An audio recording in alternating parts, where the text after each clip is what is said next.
আজকে সকাল সকাল বাসি কাজকর্ম সেরে নিয়ে বসেছি কচুর শাক কাটতে।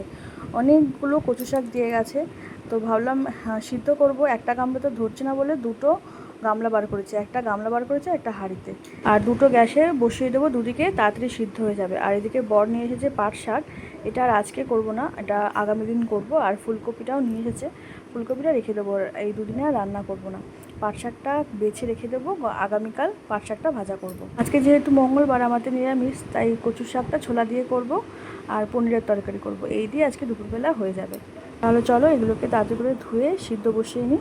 ধুয়ে দেবো কি অল্প একবার জল ধোয়া করবো, কারণ মা ধুয়েই পাঠিয়েছে। বন্ধুরা শুভ দুপুর। আজকে সকাল থেকে একদম ফোন খুলতে সময়ই পাইনি, ঠিক আছে। তো ভাবলাম দুপুরবেলা একটু তোমাদের সঙ্গে ভিডিও করি, কি করলাম আজকে সারাদিনে।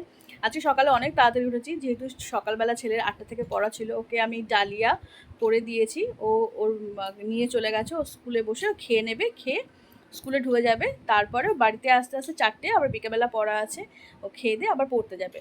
আর আজকে করেছি কচুর শাক আর হচ্ছে পনির। যেহেতু আজকে আমাদের মঙ্গলবার, তাই পনির আর কচুর শাক করেছি। আজকে আমার বাবাকে বলেছি একটুখানি কচু শাক দিয়ে যেতে।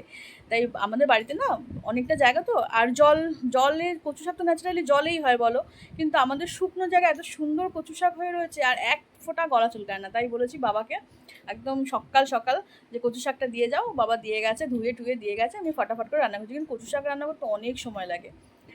এই আজকে হাজব্যান্ড কোর্টে বেরোয়নি, ওর শরীরটা ঠিক ভালো না, ও বাড়িতেই রয়েছে। আজকে সারাদিন বলছে আমি বসে বসে সিনেমা দেখবো, তো বসে বসে সিনেমা দেখতে। যাই হোক, তো তোমরা কে কী রান্না করলে অবশ্যই কমেন্টে জানিও, আর তোমরা কে কী করলে আজকে সারাদিনে অবশ্যই সেটাও জানিও। আর অন্নপূর্ণা ভাণ্ডার তোমাদের কার কার ঢুকলো সেটাও বলো।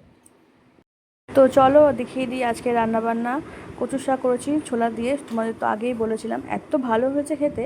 আর পনিরের তরকারি করেছি আলু দিয়ে, আর একদম নিরামিষ করে করেছি। আর এই যে ভাত, গরম গরম ভাতটা নামিয়েছি।